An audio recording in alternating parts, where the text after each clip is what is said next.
Welcome back to another episode of Bussin with the Boys. I am your host, Will Compton. Taylor Lewan, he's zoomed in, as you guys know, from heaven, aka LA, because he's going through ACL rehab right now. If you're watching, make sure to subscribe. Just take a couple seconds, hit that thumbs up. We need the thumbs up. We need to subscribe. You guys are probably subscribed if you're watching right now. Drop a little fun comment. The vibes are up. Here for the intro vibes. Leave whatever comments you want. Jack's probably going to be in the comments talking about Tennessee because we got into a huge Tennessee conversation today. Before we get into the episode, this episode is brought to you by the all-powerful Chevy Silverado. The pretenders are starting to separate themselves from the contenders, emerging after the first month of the NFL season. There is no one player that is never a pretender. Let me say that again. There is one player that is never a pretender, always a contender, and it is the Chevy Silverado. The Silverado shows up week in and week out with unstoppable grit and determination. The Chevy Silverado is the ultimate tailgate flex with the available multi-flex tailgate and power outlet built right into the bed. And the first ever ZR2 is the ultimate off-roading machine. From tailgates and stadium lots to off-road adventures, the Chevy Silverado has you covered. Head over to Chevy.com to learn more about the Chevy Silverado. And boys, our little deal with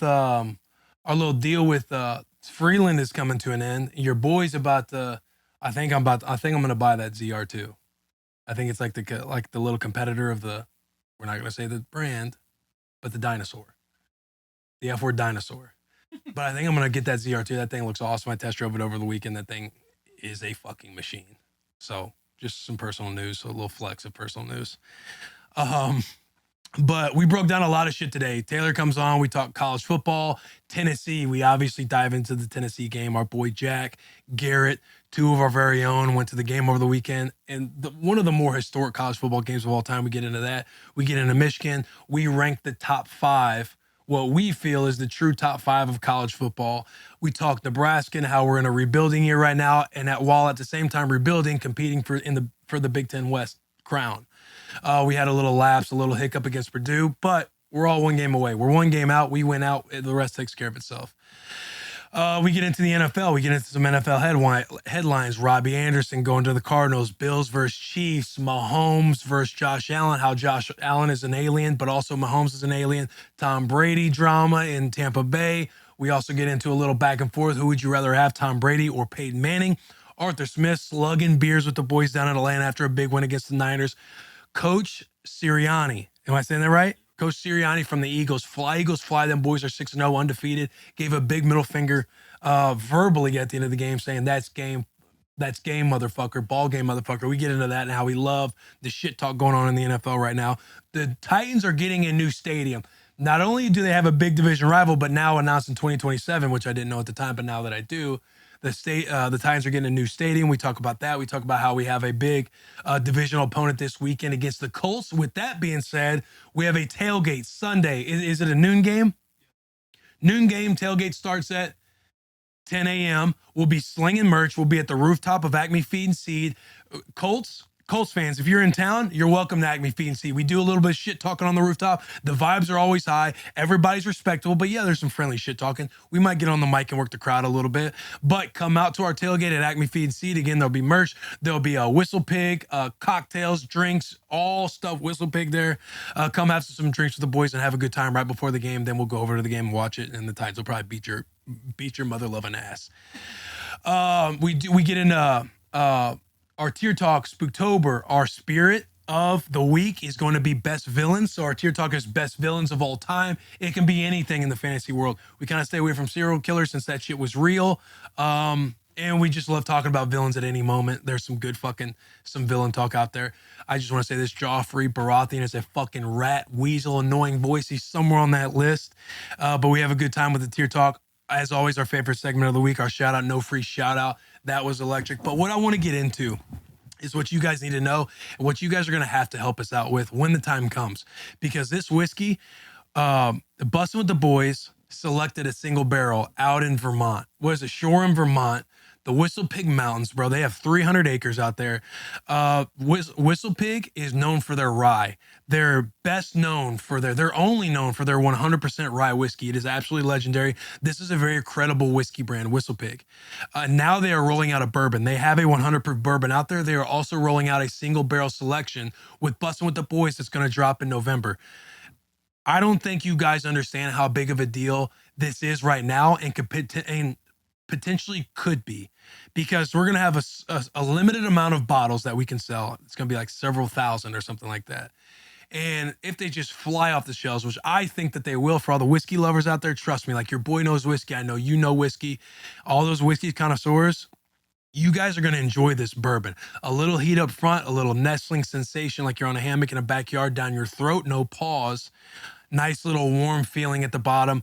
I think it's going to be around the price point is around like 45, $50 for a bottle of this whiskey. But if we crush it for a bottle of this bourbon, my mistake. I know whiskey is different from bourbon, which is different from rye whiskey. But if we crush this release, if we crush this launch, you could see this sticker turn into a full co-branded bottle. Again, I said in my video last week, I don't know if that's actually true or not. I just personally think if we crush it, that Whistle Pig would be dumb to not go in on a fully collaborated bottle of bourbon with the fucking boys. Because not only does our fan base know whiskey, or not only does all whiskey, rye, bourbon, all of it, American whiskey, Scotch. Blast helped me pick out this bourbon. Dude, I'm fired the fuck up about it. But this is going to drop sometime in November. I don't know exactly the details. Be on the lookout. It's on all of our social channels at Bussin WTB. I'll probably be posting about it at _Will You want to throw me a follow? I'm chasing 1 million followers right now. But this is electric. It's age 6 years, should be year 10, should be 10 years because we all know how year 10's going right now. But this right here, I promise you, sometime in November, we're going to let you know. We're going to need everybody, but I'm not saying that because we obviously want to co-brand a bottle, but I'm saying that because this is fucking good bourbon, boys. Merch that's been going off the shelves are Spooktober. I hope you guys are fully embracing the spook. I hope you guys are referring to October as Spooktober. I hope you're watching a spook every day, no matter what it is. It could be a limited series on Netflix. It could be any slasher movie. It can be anything. I watched a new Scream over the weekend, the 2022 Scream. I loved it. I thought they did a good job taking into account the old characters. Is there going to be, I think there's going to be a Scream 6 now, but they kill off, they do some shit that you're not prepared for. I think they do a very good job with Scream 2022. If any of you guys want to check it out, I think it's on Amazon Prime. That's a flex too, having Amazon Prime, but embracing the spook and going somewhere on the weekends that embraces the spook a little bit. Over this weekend, we went to a local little pumpkin patch. We took Rue, we put her little face in the little cutout stuff like she was flying on a witch, like a school bus, a couple other little things. But any chance you get to embrace the spook, do it. Your boy is venti deep on a pumpkin cream cold brew because, again, we love the spook. We have merchandise. Our lightning tees are flying off the shelves. Our newer ones that's come out. Eagles. Fly, Eagles, fly. We got any Philly fans in here watching right now? We have Eagles lightning tees out. Anybody who's on a fucking terror out there in their season, the Vols 6-0. We need to start lighting that up. I pledge my allegiance to the Vols. But the episode's fun. We're going to get into this episode. Is there anything else I need to hit before we get in?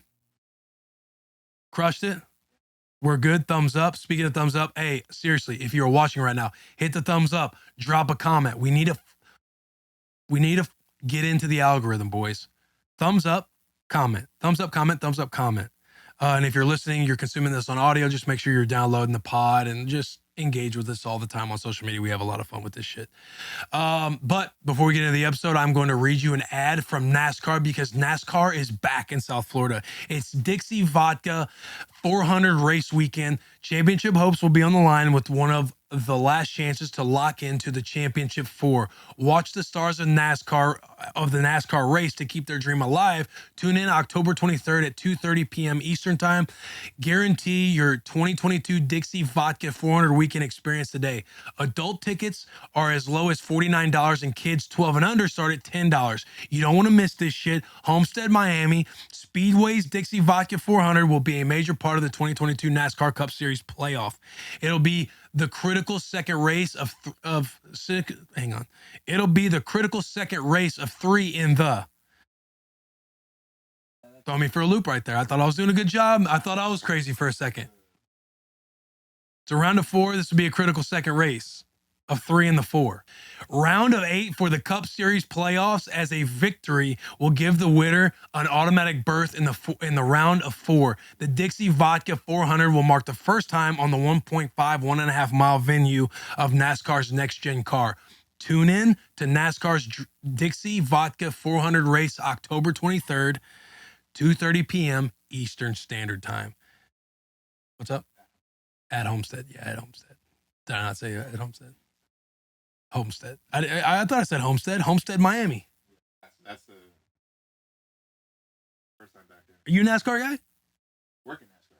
Oh, that's right. You came from the NASCAR circuit. That's CTE brain by me. I know Garrett's like dropping his hand like, God damn it, Will. Enjoy this episode, boys. How should we catch up? How do you want to catch up first? Do we want to get into, because here's what I'm excited about, because, I don't know. I feel like we're going to have a lot of video game. I feel like we got some video gamers that listen to this podcast a little bit, but I'm extremely excited that you have embraced the Red Dead Redemption life. You played the entire Red Dead 2 storyline in the matter of days, like a week, right? It's like 60 hours into the story. You're already done with it. And the messages that I've been getting on where you're at in the story and everything else, because you didn't play Red Dead 1. I was just so excited that you like bought into the Red Dead world and now you're like fully in it. I just want to hear, I want you to talk about it a little bit. I want you to share the stories that you shared with me, because like it just puts a smile on my face. Yeah, I got you. So, like, before we even get into it, like, there will be spoilers in the description of how my Red Dead Redemption is gone. And also, when I tell you about my emotional process through this, let's just put a couple things into perspective. Your boy, I've been bedridden for a little bit. Vibes have been incredibly high, but, there's still an emotional aspect to this whole thing. And not only has there been an emotional aspect, I've literally been playing Red Dead since I started it. And I'm like, I have a 9-to-5 job of being there for Arthur Morgan. Like I've just slowly, like, there's been like Talon, Rehab, and Arthur Morgan. So like, just know as we go through this, like, hey, yeah, Taylor's a lunatic, but like he's not this much of a lunatic. Let's just there's my insurance policy right there. And hey, just I want to get it out there. There's no spoilers. This game came out 4 years ago, so you're in the clear, brother. Spoil away. I know, but there's probably people like me who don't really play video games. Like they're still caught up in the Nintendo 64, Super Smash Brothers type vibe. That's where I'm at in my life. Like, so I start Red Dead Redemption in my hotel room, and I really don't know what to think about it at first. You're up in the mountains, kind of doing whatever, and it's basically like the first chapter is a giant tutorial. I'm not going to go through the whole entire game. Halfway through chapter 2, there's 6 chapters in this whole thing. I decided to myself, like, there's an honor system, and I'm like, there's no way I'm going to let Arthur Morgan not have good honor. He's too good of a man on the inside to go the bad way. So I'm helping every single person in town. There's a homeless Civil War vet. He needs 25 cents. Bank, I got 25 cents for you, buddy. There's a nun in San Denis. She needs $25 to do some renovations. Bags, I got you, dude. Not a fucking dent for Arthur. So we're ripping through this whole thing. Dude, in the 3rd chapter, maybe even the 4th chapter, Arthur develops a touch of a cough. And I'm like, it's enough of a cough where I'm like, am my boy sick? Like, do I need to go get some medicine for my guy? Buddy, when the doctor told him you have tuberculosis, first off, it took me 6.5 minutes to figure out how to pronounce tuberculosis. Now I'm saying tuberculosis for everything because it's so embedded in my heart at this point. I felt my cheeks get warm and my nose get like tingly, like almost a sneeze is coming. And all that is, hey, you're about to cry, Taylor. You're about to cry over a fucking video game. And I think to myself, no way. I'm not going to cry over a video game, dude. I start going down the path, and stick with me because I might still get emotional. This is new for me. I know you just finished. I know. Yeah. I know. I just finished. At 3:30 in the morning. 3:30 in the morning, I had a voicemail from Taylor, and you could hear that he had just got done crying from the game. And I just wish I could put my paws around him because this game truly invests you emotionally. I won't continue to ramble because I know Taylor's going to get there. But go ahead, brother. Dude, I looked at Taylor and after the game finished, I did cry, and I literally looked at Taylor and said, "Don't tell anybody about this." And she's like, "Oh, I wasn't planning on it." Now here I am telling talking about it. And on my phone, I just saw a text from Taylor pop up, and I guarantee it's you, motherfucker. You talking about? You literally told me not to talk about it. You're talking about it right now. So, dude, a steam hits me in the face, and all of a sudden, I'm starting to get arrested. Some guy's trying to kill me, and I see Dutch. Dutch looks, at me, Arthur, and walks away. And that's when I knew this motherfucker is dead to us, dude. He's dead to us. Screaming Eagle comes in, saves the absolute day. Long story short, dude, we end up robbing a train at the end. He's coughing, he's getting worse, he's getting sickly. You see the bags under his eyes. You see he's like starting to hurt. And dude, I just see like, bro, there's a moment when he's like saving the rest of the group and being like telling different individuals, hey, you need to get out of here. You need to go do this, blah, blah, blah. And he starts riding back to camp, dude, Beaver Hall. He's riding back. And there's like sad music playing. And it's like going back and forth saying like, he's like playing things in his head. Like, you're a good man, Arthur Morgan. Like hey, you're not as bad as you think you are. Bro, I am legitimately tears streaming down my face, like pouring my like heart out for this man, knowing like, my man is gonna die from this TB. I'm trying to save what's the dude's name from RD2? John Marston? Yeah, John Marston. Save him, his boy Jack and Abigail. So because Arthur, he knows his life's done, but he can still do some good in this world and get them out. And this man, dude, goes up, tells him to leave. I'm crying my fucking face off, shooting dudes, running up this rock. All of a sudden, that cunt Micah, dude, comes out of nowhere. We get in this big fist fight.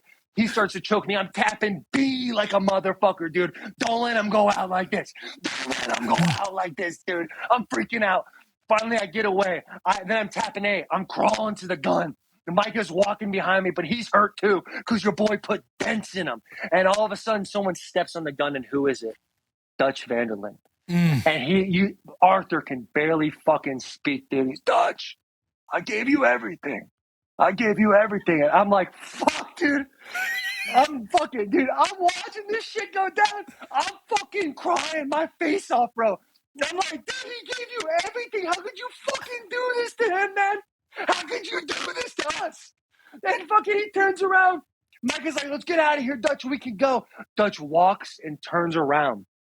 And I am fucking bawling, dude. I'm talking about sniffle. I got shit drooling into my mustache. I'm hurting so bad, dude. He crawls. He goes around this rock. As the sun's coming up, you see his breath get slower and slower until it stops. I literally pressed pause and had a fucking meltdown, dude. Had an absolute meltdown about how, like, this man, dude, I didn't even say the part that hurt me even worse. When him and John are fucking guns ablazing, right in their horses, just ripping around, fucking boom, boom, hitting cats. All of a sudden, my horse gets shot, dude. My horse, Greg, gets hit. Hits the ground, dude. He gets up. John Marston's like, we gotta go, Arthur. We gotta roll. They're on our asses. We gotta go. He starts running. My homie stops. This is cinematic. I wasn't in the controls at this point. He turns around. Bro, I'm about to cry. Oh, hold on. Hey, let it out, brother. Hold on. My man walks up to Greg, my horse, Missouri Foxtrotter. Walks up to him. The horse is breathing heavy. He's been shot. It's a mortality shot. He's done. But as the horse is breathing, bro, he strokes the cheek of this horse, goes up to its ear, and just says, thank you. And I was like, oh, fuck, dude. Look at his heart. Look at his heart, Willie. He's done everything. I literally go back and like figure out how the video gamers made up Arthur Morgan. Like, what was his childhood like? Yeah. And I've legit been mourning him for 3 days. 3 days, dude. 3 days. And the vibes are still fucking high. Is it safe to say that this is your favorite video game of all time? There's no question, dude. I've never cried tears playing a video game in my life. In my life, dude. Sitting here at 31 years young. And I've been moved by Rockstar, who also does GTA of all fucking games, dude. It's always good reminiscing Red Dead. I'm glad you got into it, because I know Brad and I were trying to play with the gang when we were in COVID and stuff, and you hadn't played it yet, so you had like went through all these emotions that you're feeling, and I'm glad that we can share this now. Yeah, I feel like if we get online, I really have something to offer. Like, your boy kind of banks headshots like it's nothing now, so I'm ready. We interrupt this episode. I hope you guys are enjoying it. Again, leave comments, thumbs up. Testosterone is an important part of a man's body and health, but men's testosterone starts to deplete with age, which is why it's important you support it early. It is important that you support it early, boys. Listen, you start getting up in age, and I'm talking to you young guns back there. Like, I know you think you don't need to listen to some of this stuff, but your testosterone levels start to decline after a while. A great natural test that you want to know, this is on the house. This is free, boys. You don't wake up with that morning wood. You need to get your T levels checked out, because if you are, you're waking up healthy with that morning boy. You should feel good probably about where your T levels are at. If you're not, it's probably time you should check it out. Signs of low T can include, hey, what I just tell you, that one was free on the house. A decline in energy and stamina, weight gain, hair loss, and low sex drive. Roman's testosterone support supplements were designed by real doctors to help men maintain their body's natural testosterone production. The daily supplement includes 6 nutrients to help support testosterone levels, bone health, and muscle development. Who wouldn't want to have the proper levels of testosterone in their body? I know I would want to have the proper levels. We have a special offer just for our listeners. Use this link to get 20% off your first order. Just go to getroman.com/bussinboys today. That's getroman.com/bussinboys for 20% off. And now Roman T Support is also available nationwide at retailers. Find Roman T Support in the supplements aisle at your local Walmart, Walgreens, CVS, and Rite Aid. Keep your T levels up, boys. It's pretty much all we have left as men. And back to this episode. Should we get into dude, hey, massive weekend. We can transition now. My God, should we have yes. Jack, our boy Jack, who is our Tennessee Vols expert fan, superior fan. He went on the Buck Rising show, which sounds like he was on there for an hour. He was probably supposed to be on for like 20 minutes, and Buck Rising had to joke on him and kind of chime in like, hey, me and Thomas have only said 5 words, but Jack has taken over. My man's on a 6-game win streak. Should we talk about the Tennessee Vols? Hey, before we talk about the Tennessee Vols, well, we're going to talk about the Tennessee Vols, but can we just go around the room and give one word about the Tennessee Vols Alabama game? Absolutely. I would love to do that. Bloss, you want to start it off? One word about the Tennessee Vols Alabama game. Rivalry, ?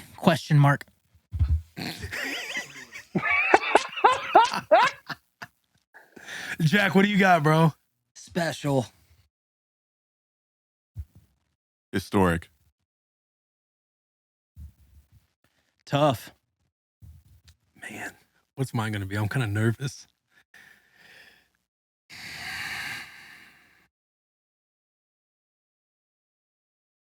You want me to go? Yeah, you go. Legacy. Ooh. Legacy was Taylor's. I love how it's just my little fucking head on the screen right now.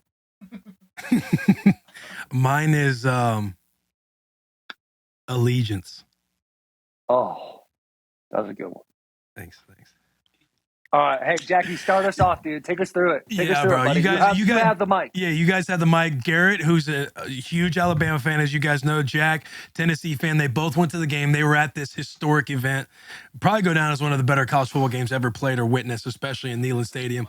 Tell us about the experience on Saturday, boys. Yeah, I mean, Knoxville was just jam-packed from probably Thursday before we even got there all the way through the weekend.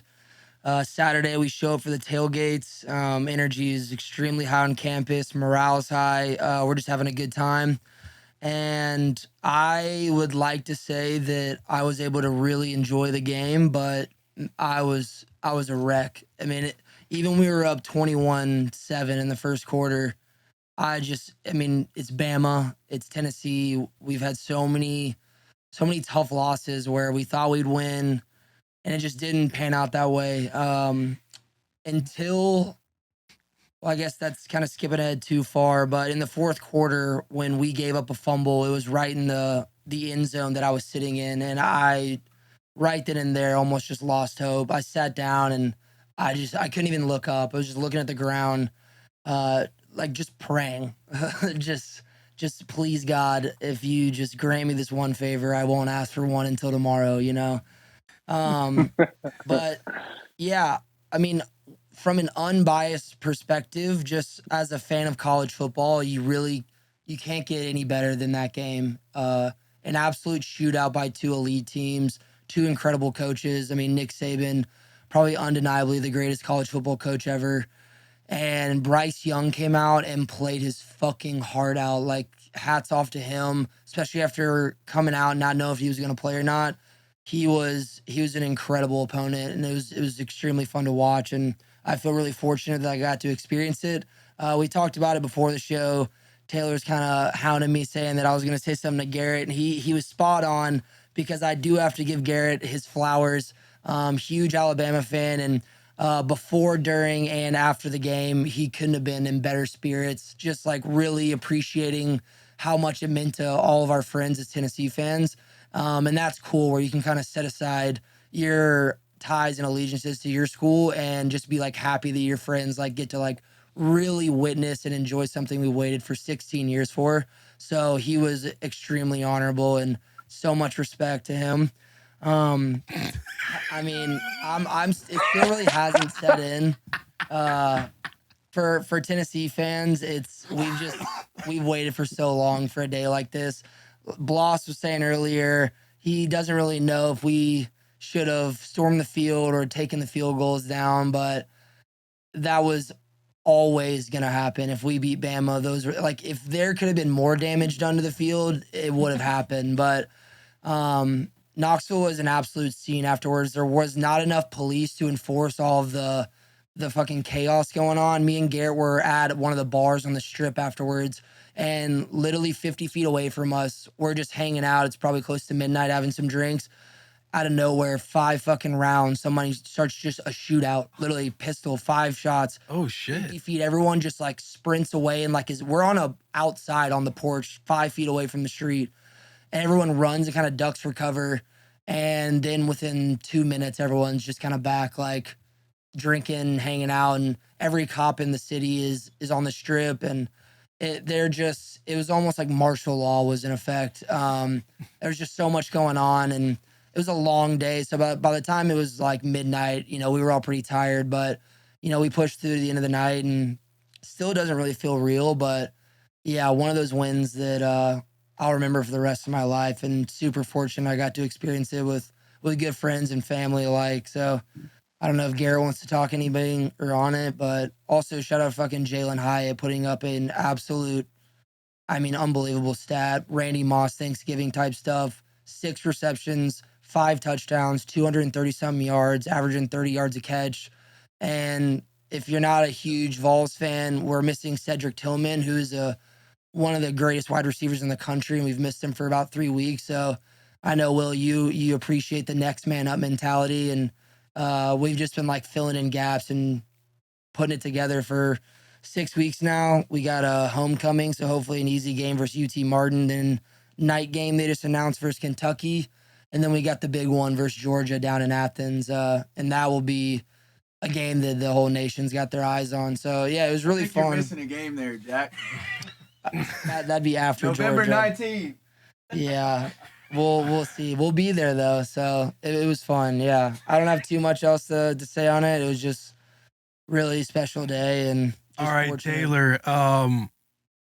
Do we want to open the floor up for questions for Jack McPherson in this press conference?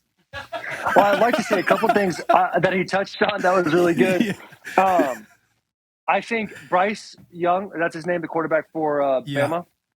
Him playing made that game so much more legit. If he didn't play and Tennessee wins, they don't get, even if they win that kind of fashion, obviously it's a huge win and stuff like that, but having their starting quarterback play and to play the way he did made that game just like boom, boom, boom. So it would have much been an more asterisk win for sure. Yeah, it would have felt like that a little bit, right? But just guns blazing, reminding me of the divisional game between Bills and Kansas City the entire time last year. It was an electric game to watch. It's so back and forth. I felt the same way, Jackie, when that fumble recovery happened and they ran it, and I was like, damn, this is when Bama just becomes Bama now. I know. Yeah, that's what. But dude, they stayed so composed, the coaching staff and the players, just whether it was the missed field goal that we had or that fumble recovery or the interception, they just kept battling back with a game plan. And that's like why I love Heupel so much is most coaches in our past would have, when we got the ball back right there with a minute left, a lot of them would have kneeled it to go to OT, but that's not Heupel. That's he went for it, took shots. And Brew McCoy, he's one of our really big receivers, didn't have like a historic game like Jalen Hyatt, but he had the biggest catch of the night, probably setting up our field goal. And yeah, after that, it's just kind of a blur. Just a lot of emotions, sweat, tears, just hugging and Body odor. high-fiving. Yeah, a lot of it. Dude, Yeah. that fucking and that kicker put up a muffin too, dude. Yeah, he barely McGrath, it even was a little fucking hit that thing. knuckleball. I keep hearing from people that it was tipped. I've watched it a bunch. There was 3 Bama guys that I said it on Buck's show. Like, I still feel like when I'm rewatching it that they're gonna block it. Like, still here. That 2 dude days got afterwards. in. He got in. Like, they're Got watching tape in. like, hey, we're all celebrating now, but He has 2 hands on it. That's how you know that kicker. Fuck. yeah. Yeah, it's just scary, but they got it down and yeah, took the win. So I know I'm biased because I'm a Tennessee fan, but I saw it all over Twitter and stuff. I think it really is. It makes college football a lot better when Tennessee is actually, a dangerous. So Michigan, yeah. We fun. love Michigan. We love Michigan here. I mean, Michigan too. Hey, Taylor, I was in the concourse getting a beer. I was texting you guys saying I could only get Wi-Fi out there, and I ran out because the last time I saw the Michigan Penn State score was 13-7. So I was like kind of nervous for it, and then next thing I saw, it was like 40-13, and I was super happy for you guys and the boys in blue up there. Yeah, I think college football is just better when two historic programs are just that good. And so I think it's Absolutely. huge for college football. But college football, dude, I'll tell you what, playing in the NFL is like being in the NFL is great, but like I love watching college football so much more. It just seems like I don't know. It's more pure. I don't know. It's more I pure. it like, does feel pure. I Yeah, feel like it means I more in think a way. it's Yeah. outstanding. yeah, And the you, rivalries, the back and forth, like storming the field. And I love the fact that they stormed the field. I don't know what the fuck Bloss was talking about. I love Bloss to death, but I think it's a horrible take. Like, I absolutely love everybody on the field. In 2000, I think it was 12, we beat Ohio State for the first time in like 10 years. And the fans stormed the field, and I like stayed out there. I was like all about it, like running into people. Yeah. My boy Chris Brown, not the rapist, but the hockey player, came up. We were giving big fucking hugs, dude. I had tears streaming. It's incredible. But Tennessee taking a little farther and tearing down the goalpost Dog. and throwing it into Cumberland, like that's now like they made a historic event. Like, here lies the goalpost for the 2022 game against Alabama. Like, that is so fucking cool to me. I was like, in my head, I'm like, burn the motherfuckers down, dude. Get that shit done. Like, chaos, anarchy, like all that shit after games. That's like part of college football. Obviously, you don't want gunshots going off. I'm not talking about gunshots. I'm saying like, just like when Michigan went to like the national championship, like people are in the street burning couches couches for no reason, and I'm sitting there on my top deck of my house looking and going, yes, dude, let it happen. It's fucking awesome, dude. That's college football. That's college sports, dude. Like watching the streets walk that goalpost all the way to the river. What's even funnier to me is the $1 billion school asking for everybody else trying to do a little GoFundMe. I don't support that. Yeah, they're doing a little GoFundMe. Like, hey, we need a goalpost back for Saturday. Like, would have been a hilarious if it was a joke. That would have been funny. But then they literally doubled down and are posting like the PayPal link or whatever, and that. Really? Apparently, though, I heard a rumor. I don't know if this is true or not. That they had just paid off those goalposts because they were new last week, and then they snapped them, and now we have to have them back for this week for our homecoming. Dude, it's amazing. Like, that game was amazing, bro. Like, dude, I googled it and it said $5,600. It's like, what? Like I mean, like they can buy a goalpost, bro. They can buy a goalpost immediately and get that thing put up. His press conference this morning said that he's willing to pay for the goalpost if he has to. Dude, I love that. Dude, Nebraska, let's just call it what it is. We're in a rebuild year. We're in a rebuild year right now. We're a rebuilding team that's still competing to play in the Big Ten championship. That's crazy. He brings up Nebraska right now. Hang on, I got somewhere to go with this. That's fucking wild. He goes, yeah, Jack, that's unbelievable. The goalpost, that's crazy. Let's talk about Nebraska. Listen, we're in a rebuild year. I get it.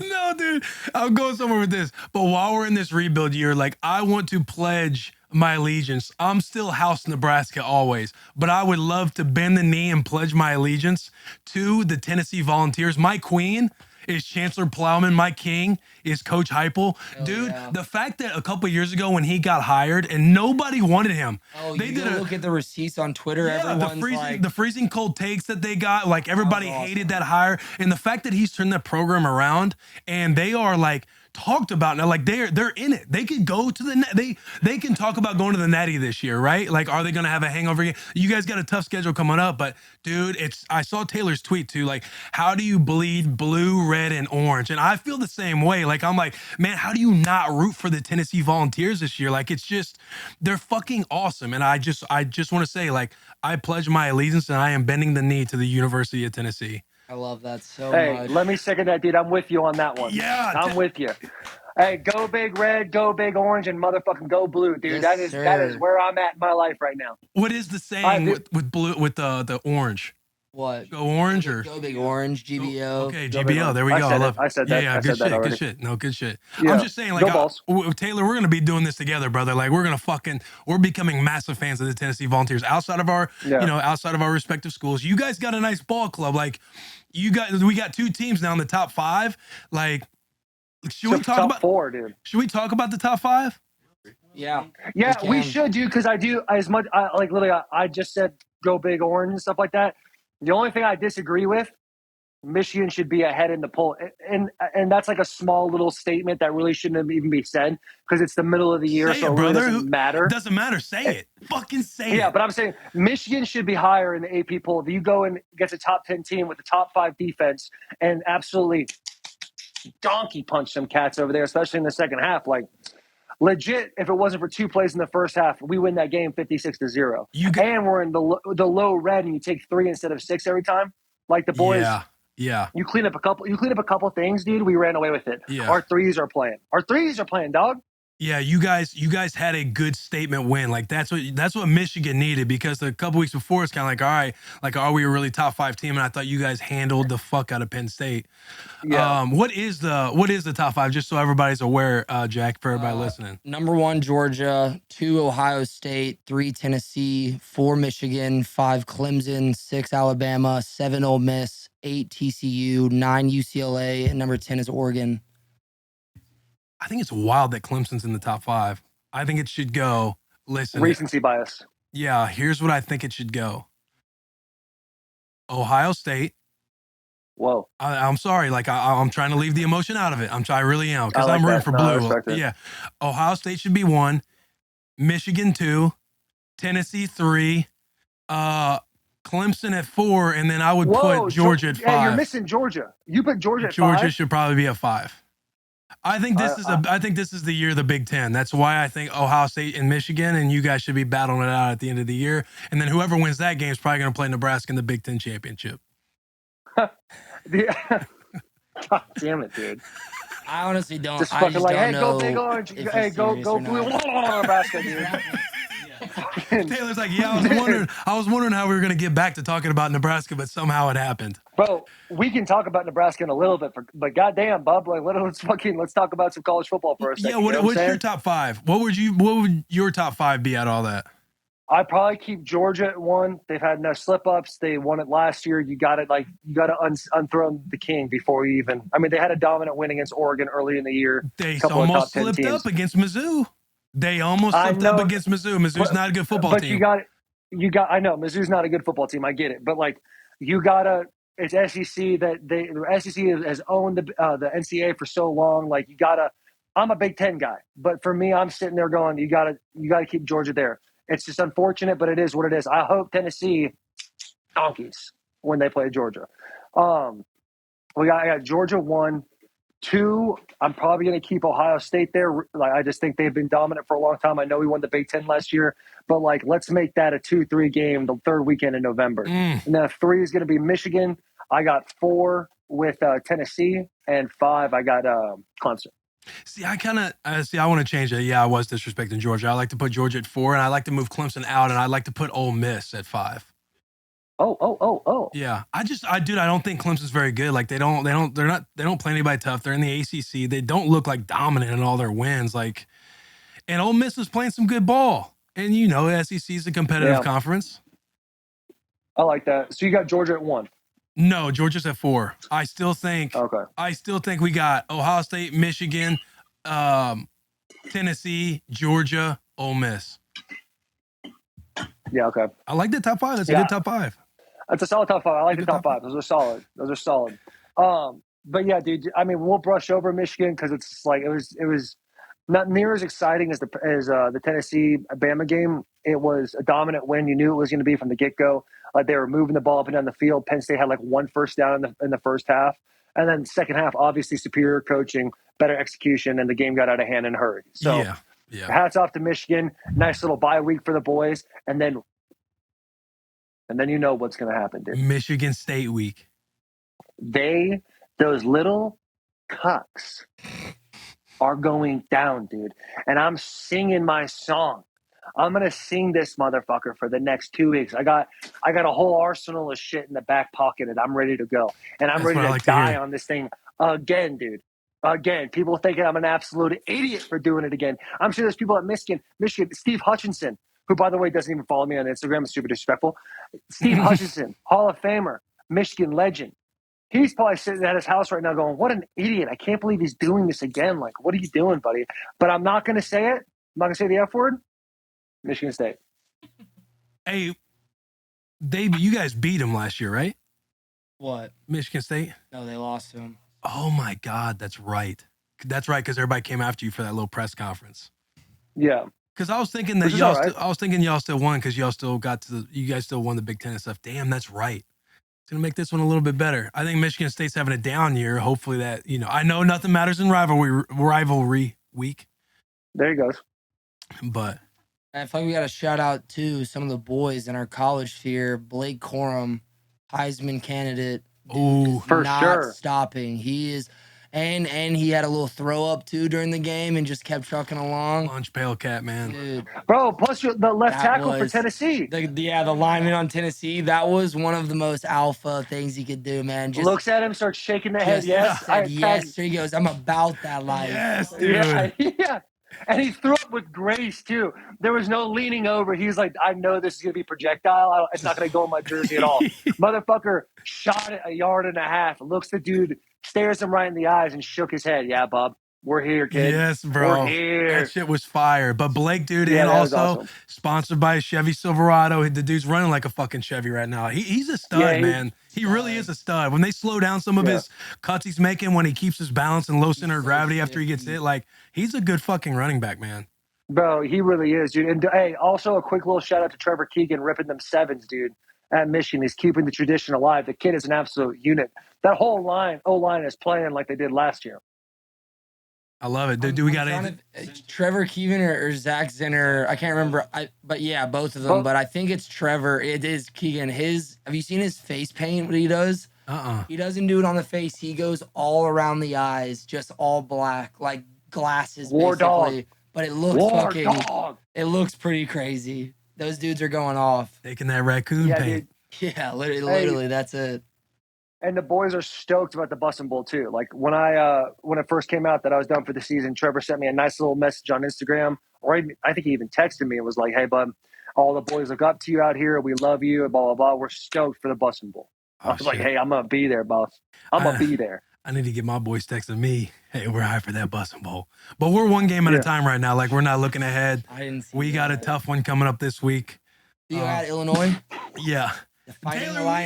Taylor, look, my man, Illinois is a good football team. Bro, their whole town, Champaign, smells like manure and hot dogs, dude. There's no way.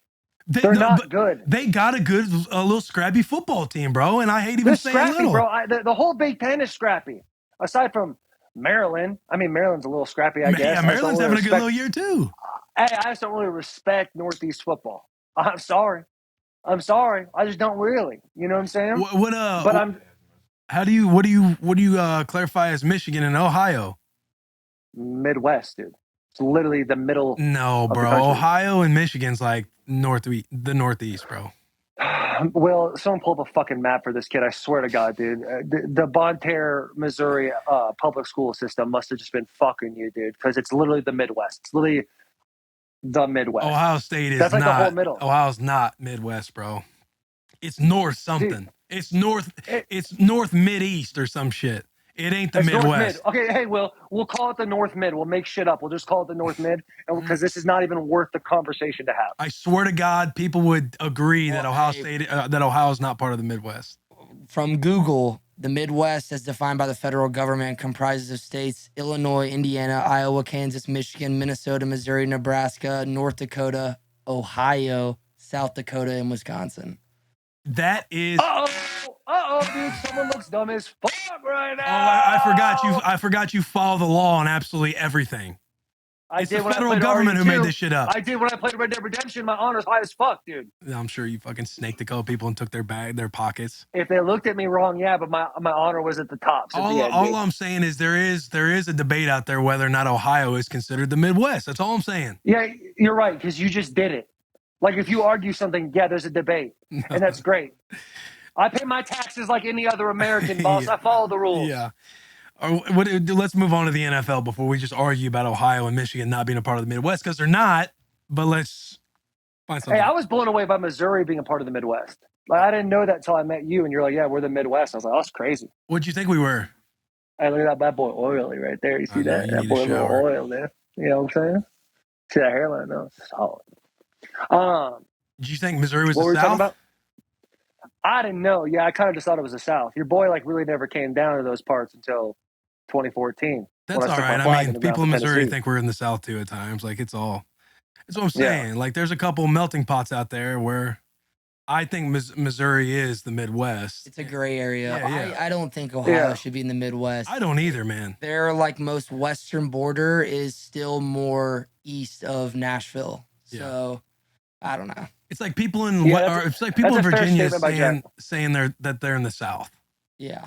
You know what I mean? Dude, but if you think about that little penis tip of America, there's 50 states there, dude. It's ridiculous. There's so many. Like Delaware is the size of whatever this is. We're getting the size. You know, of states now. there's 30 of those motherfuckers Delaware. in there, dude. You know what I'm saying? Yeah. The only thing Delaware is good for is that fucking George Washington going over that damn river. Shout out our independence. Amen. Hey, I don't even know if that's fucking true. I don't even know. But moment of silence for George Washington going over that fucking river in the wintertime. Oh fuck! Like I don't. I'm just laughing because I don't even know. Moment of silence for George Washington. 50 stars, 13 bars. These colors don't run, boys. All right, we are interrupting this episode, boys. Revitalite is an advanced rehydration solution designed to replenish all vital fluids and minerals that are inside of your body. It's powered by the same electrolyte formula that's found in the baby aisle, but with an improved taste and texture, more appealing to adults. Revitalite is conveniently sold next to beer, wine, and liquor, so you can shop like an adult, you can shop like a big boy, and hydrate responsibly. Barstool Black Label, the berry frost flavor. Here's the pro tip. Drink half at night before you step out, and then half in the morning when you wake up for optimal results. Pick up your Revitalite Black Label today in store or online at the Barstool store, and tweet at us or tag at Drink Revitalite in your morning after stories. Enjoy the episode. Keep enjoying the episode. You want to move into the NFL though? Do what? In the NFL headlines? Yeah, what do we got? I know we got there's several. Current, Robbie Anderson just was traded a couple hours ago. Going to be in Arizona.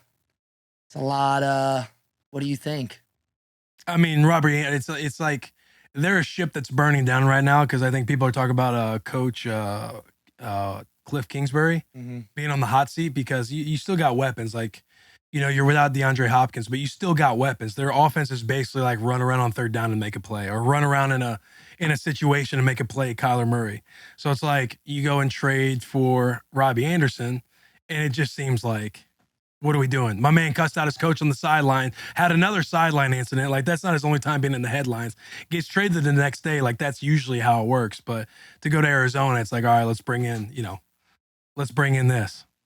Yeah. Yeah, but you also got to think, too, they got Hollywood Brown, dude, who sounds like he suffered a foot injury and is going on IR for the year. You need that weapon until DeAndre Hopkins comes back. Like, do I know anything about Robbie Anderson? No, other than the fact that he thought Sir Purr was a bear. Other than that, do your thing, boss. Yeah, Cliff Kingsbury, I'm a fan of Cliff Kingsbury. I think he's like the young youth of like the coaching staffs that are coming up, dude. I think he's a stud. My man lives in Paradise Valley. He flexes on everybody during the COVID draft. I think he's a cool guy. Kyler Murray, obviously, the study hall is not working out. Like, my man needs to jump those 4 hours up to 6. do that. Maybe learn how to read cover 2, and we'll be all right up there, boss. Yeah, I would shout out Arizona too. You live in some good weather. I know I see you playing the long game a little bit. You got to respect that. Cliff Kingsbury, man, I think he's fucking awesome. He's in Paradise Hey, I'll tell Valley. you something about Cliff Kingsbury. I like that guy, dude. I think he's pretty outstanding. And you know what I think about him too? He lives in Paradise Valley. I just think he's a fucking all-time cat, dude. Oh God, that is awesome. He's kind of pioneering them young head coaches out there. Sean McVay just won a Super Bowl. The way he fucking runs around, man. My man does a good job of absolutely fucking doing his thing out there, dude.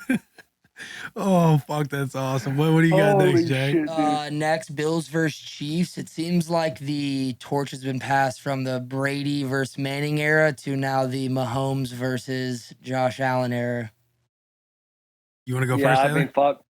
I just don't know if like there's a no to that category. Like those two dudes are studs. Like, and like they absolutely, the thing about them that I love the most, like the Chiefs, but especially the Bills. When I was I obviously got hurt in the Bills game, but I'm watching on TV and I'm watching them jump around having a good time. Like there's a level of jealousy you get when you watch teams like that because they're so good, they're so potent on offense, and they're just having fun doing it.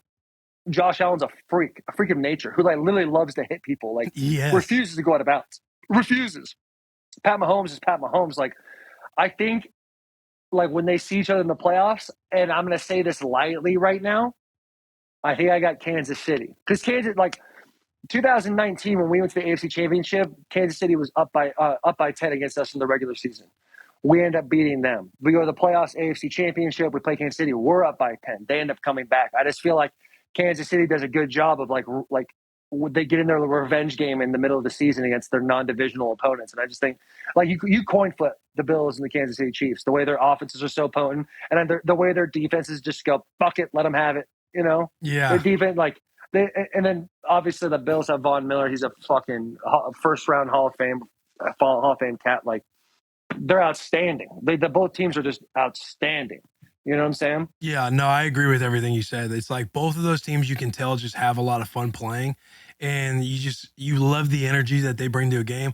But what I will say is I think it depends, because I like that take you have on you like the Chiefs in the playoffs. I think it depends on where they are playing, because I like the Bills defense. Like, yeah, they gave up a lot.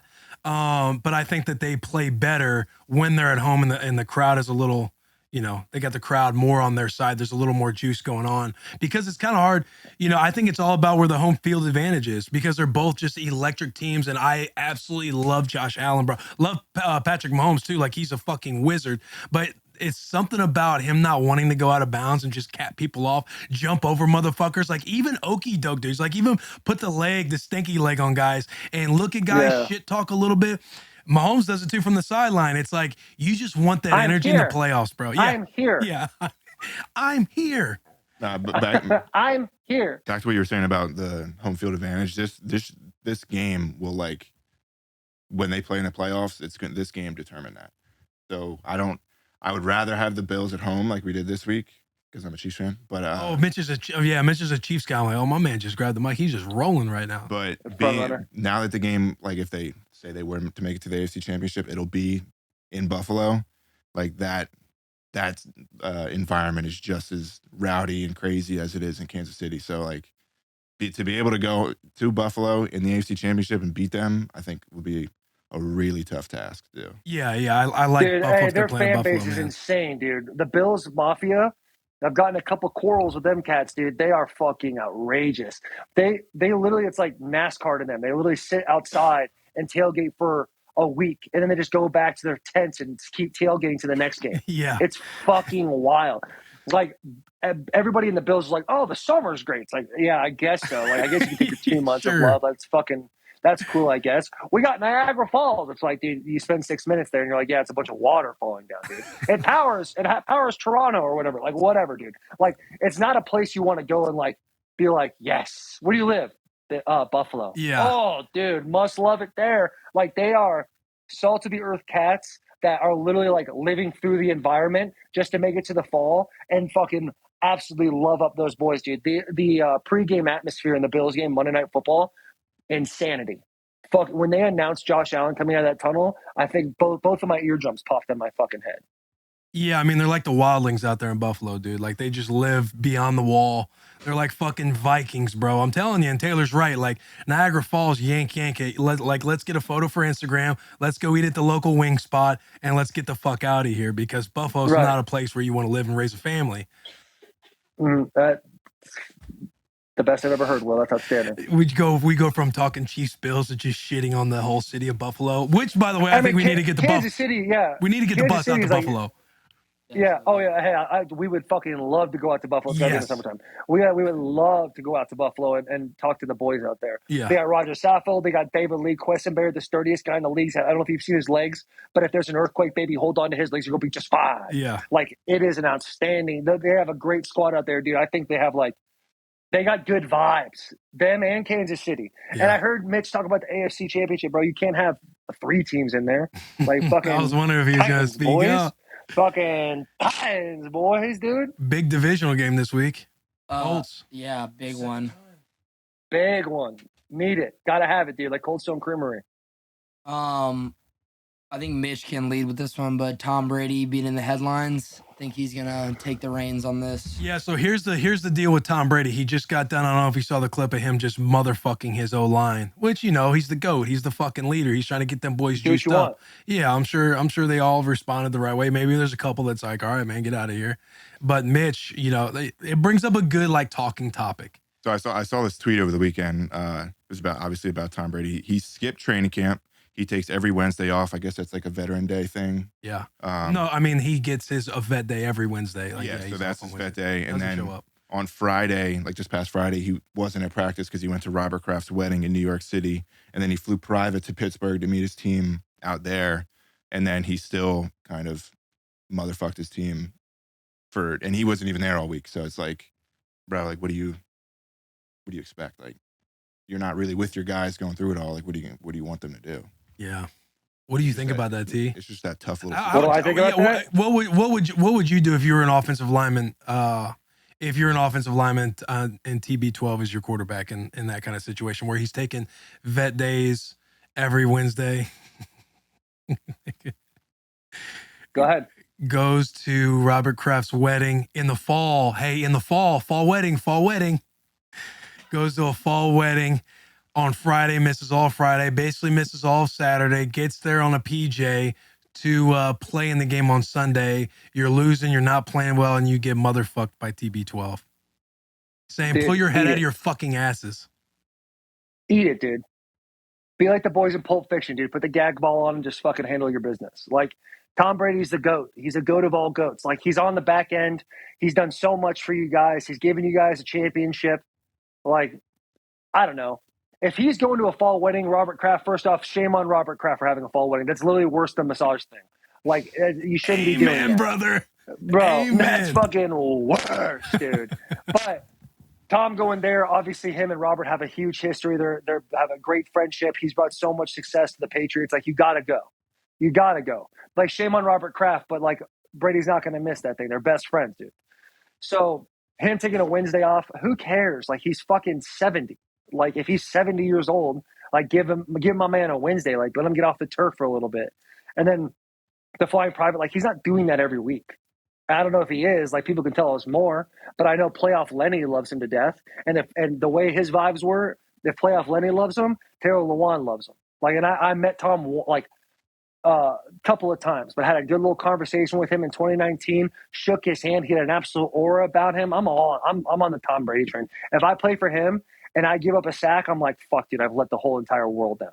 Like, there's guys like that, dude. Peyton Manning's one, Tom Brady's one, and that's pretty much the end of my list. And so, fucking, like, you just get the fuck over it, dude. Like, just get over it, dude. You got the sheriff and whatever they call TB12.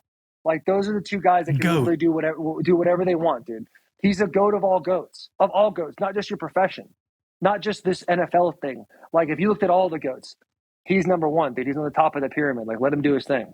And like, yeah, if he doesn't play well, whatever. It's like, hey, Tom, if you don't play well the rest of this year, you're 47. Like, let it, like, it's all good. Like, you can't define a guy off 1 year. Oh, yeah. No, I'm not trying to. I don't think anybody's trying to define him off 1 year. I think it's just like the whole team aspect. I bet you Peyton Manning, he wouldn't take off Friday to go to some ex-owner when he's No. that owner's probably on. I don't know what marriage it is, but he's marrying some young Thundercat. Like, it is what it is. Let's call it what it is. You went to go party on Friday to your Robert Kraft's wedding. Like, to me, I think that one's a little fugazi. That's a little smoke bomb. I don't think he needed to fly and go to a wedding. And I think, like, as much as we want to take in all the history of Tom Brady, because he is the GOAT, he is the fucking greatest player to walk the game of the NFL. But the NFL is a performance-based, like, what have you done for me lately? Like, it's all of that stuff. Like, if there's this saying, like, if power undermines the system fails. Like, Tom Brady's, he's like one of the heads of Tampa Bay. If he's going to be like undermining the system and doing his own thing all the time, and then you want to motherfuck the guys, like, he does have the credibility to motherfuck the guys, but to act like that, it's not going to rub a couple of them the wrong way, I think is like a little out of line, just to play devil's advocate. Because again, like, you're with the fucking boys. Like, you're trying to, like, win games. You're trying to, like, be a unit. You're trying to do all these things. And if your top fucking guy is doing all this stuff, and there's obviously other headlines going out around him right now too. I think if you're just thinking about the Tampa Bay Buccaneers, you can skip that wedding. And also, it's like everyone kind of feels like it's Tom Brady's last year anyway. So, how much effort is he actually putting into winning these games with the boys to play devil's advocate? Yeah, I get that. But if you're talking about him doing his own thing, like, everybody at the Patriots said he had his own entire staff at the Patriots doing his own TB12 situation. Like, Edelman talked about it all the time, how literally Tom would do whatever he wanted at the Patriots with Bill Belichick there. So that really doesn't play too much if he's, I understand the flight thing. I can get on board with that. I'll jump ship from what I just said and be like, yeah, okay, that's fucked up. It's, it's more fucked up that it's a fall wedding, but whatever. Amen. And, like, let's not lose sight of that. Let's not lose sight of that. Robert Kraft is not a football guy. Yeah, he doesn't care, dude. He doesn't give a fuck. He doesn't care. Yes.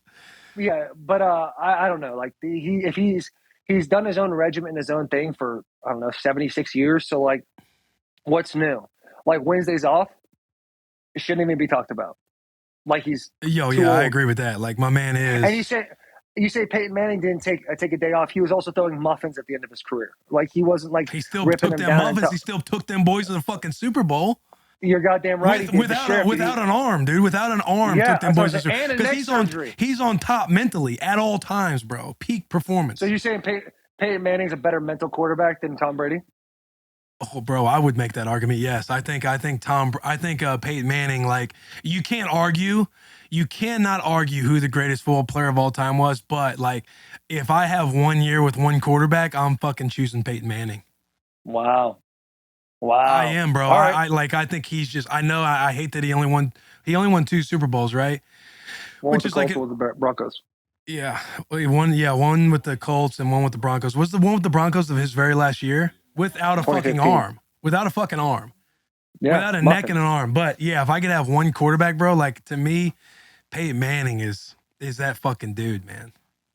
Yeah, I get that. Like, I can get aboard with that. I'm going to treat this conversation like my politics, dude. You just spoke last. I'll just go with you on that. I feel that. We interrupt this episode to shout out Sport Clips. No free shout outs. Boy, Sport Clips Haircuts has developed an all-new relaxing blend of chamomile, lavender, and eucalyptus for their hot steam towel. If you want to try this new scent, you've got to make sure and ask for the MVP haircut experience. It comes with a hot towel, massaging shampoo, and of course, a great-looking haircut. Just ask Coach Vrabel. Doesn't matter if you are balding or have the noggin of a Sasquatch, Mitch. Sport Clip stylists have been successfully and specifically trained to cut men's hair. They've literally seen it all. Just another reason why Sport Clips is the pro. They are the pros in men's hair. Back to the episode. What we got next, Jack? We have Arthur Smith and those boys in Atlanta putting something together. I mean, dude. Dog, what a player's coach. Slugging beers with the boys after the game, which looked like in the concourse. Yeah. Not even the locker room, but just raising a bottle with the boys. So I saw a tweet an hour ago, and it said that Arthur Smith talked with the O lineman on Saturday, and they asked him if they could do that, and he said 2 stipulations: 1, we got to win, and then 2, we got to rush for over 100 yards. Both locked in, so they were, chugging beers afterwards. So, and especially as like a fan seeing that, it's cool to see a coach just seem like a normal guy. Like that's what I feel like fans want the most, is to identify with someone that you think is like always dialed in and like just really serious. And so it's cool to like see those moments where it's like They know at how the to end have of the day- fun too. Yeah, at the end of the day, it's a game, but it's like we're gonna enjoy like these small wins. So Yeah. That was a massive win though over the Niners. Yeah, not no to say a small wins in the small league, win at baby. all. Yeah. More just like the beer itself. Like Right. Those small moments, like Yes. taking it in Small, with the yeah, boys. yeah, that small little piece of camaraderie that keeps everything, makes everything a little less serious. Yeah. Dude, and Jack referring to like Arthur Smith or seeing a head coach as just a normal guy. Talk about a guy who's come from unusual circumstances, being just your fucking casual go-to, want to hang out with Cat. Ever since they brought Willie Compton into that building, they have had an absolute culture change, and he's not even in the fucking locker room yet. It's unbelievable. Arthur Smith, dude, one of my favorite coaches of all time to be around. Dude, literally in 2014, he was the assistant tight ends coach. And we used to do this dumbass drill where we would like pass set, or like the whole offense would like do their play, and then we'd run to the left or the right, and then it'd be a guy holding the ball. And we have to like go and like chop it up real quick, dude, and like tackle him. And I would literally go in and throw fucking haymakers at Arthur Smith and like try to make his kidneys bleed. And he's the fucking GOAT, dude. He just took those licks and kept moving forward. You keep getting knocked down and you keep moving forward. That's how winning is done. Talk to him, Rocky. Arthur Smith, dude. Dude, first of all, why are you punching my man in the spleen like that and making him fucking piss blood? But bro, because You felt like the drill was fucking stupid? because, dude. You felt like the drill was stupid? No, it's not that the drill was stupid. It was just an opportunity. To just to beat on him a little bit, to initiate him Yeah, into dude, the... it's 2014, dude. I like my first couple years in the league. I treated football like jail, dude. I was like, let me just fucking fight whoever wants to fight, and let me get Oh, this myself to guy the top doesn't of even this want thing to so I don't fight. get Like, shit. let me beat his ass. This guy doesn't even want to Yeah. fight. Hey, brother, You see what I did to this motherfucker? You see what I did to him? Dude, but you're Nah, right, dude, though. Arthur's the fucking best. You're right, man. Like he was one of our first 5 pods, and he comes on and talks about being the son of FedEx founder, his dad, whatever. What's his dad? Mr. Smith. We'll just call him Mr. Arthur. Mr. Arthur FedEx Smith, dude. And just like he could have easily been like a Silver Spoon kid, and just thinking about his like upbringing and how he took the harder route. How long was he at Tennessee? Like, cause he went through like different coaching changes and everything else, and just basically survived it all as a He tight just ends survived coach. it all. I think his first year was 2014. I'm not sure. It might have been even a couple of years earlier than that. But he was with Ken Wisenhunt. Then he was with that dog shit human being, Mike Mularkey. And then he was with Vrabel. Yeah, and to go through all that, become the OC, and then get a head coaching gig, and to see him have the success now with the Atlanta Falcons, who everybody basically says is not a contender. Like they're a fucking tough team. They're young, they're talented. Kyle Pitts comes out of nowhere, like Batman playing in the game. Everybody thinks he's not playing, he's playing. They get a win like that, bro. Everybody's screaming for Marcus Mariota, bro. It's good vibes in Atlanta right now. The Dirty Boys are looking good for my future ball club. I love that. Moving on. Yeah. Dude, the Eagles, they are legit. And Nick Fuck. Sirianni, another coach that you just get hype about. You just see him just the reaction, like the just intensity that he has beating like a huge rivalry for them. That was fucking What awesome. did he end up saying in that video toward the end of the game? Like, that's game, motherfucker. What I'm really having fun with, what I'm really liking about like the NFL this year is you're seeing more of the personality that's in the locker room come out between guys shit talking. Debo Samuel being an example, shit talking Jalen Ramsey after the game, kind of putting a little video together, shit talking him. Like seeing what's his name, Sauce Gardner in Green Bay, where the cheese head after the game, seeing Coach Sirianni saying that's game, motherfucker, people catching it. Like, I love that shit, bro. Like, that's the NFL I want. I want a little bit of shit talking. I want like a little WWE storylines going on. Like, I love the shit talking that's happening right now in the league. Yeah, you got to sit there and just like got to fucking introduce a little bit of anarchy. You know what I'm Yes. saying? You get that I love the fucking personality being shown because for so long in the NFL it's been like some sort of like wannabe gentleman's game. Like fuck that shit, dude. Like get in there, get your knuckles fucking dirty and get after it. And it's awesome to see. Like I saw Sauce Garner put the cheese head on and walk around, rookie having a good time with it.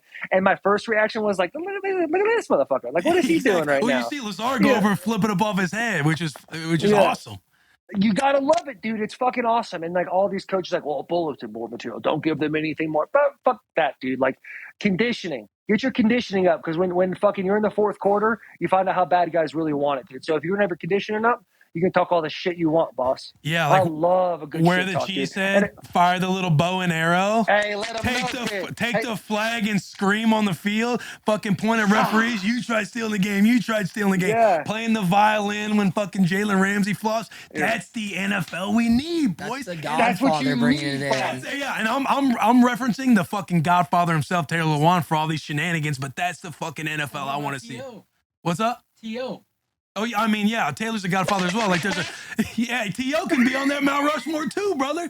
T.O., great shit talker. Go, what did he do? Go to the middle of the star and put his hands out? Like, I love that shit, man. And Chad Johnson So were getting Ocho fined for all Cinco. that. Yeah, Ocho Cinco. Yeah, absolutely. Those guys are fucking now all the time. NFL's Ocho kinda Cinco's got one of the greatest. He might be the best. He might Shit be. talker, antics, like, right, you're my friend, and talk to the fucking crowd behind him, wear the Hall of Fame jacket. Like, I love that shit, man.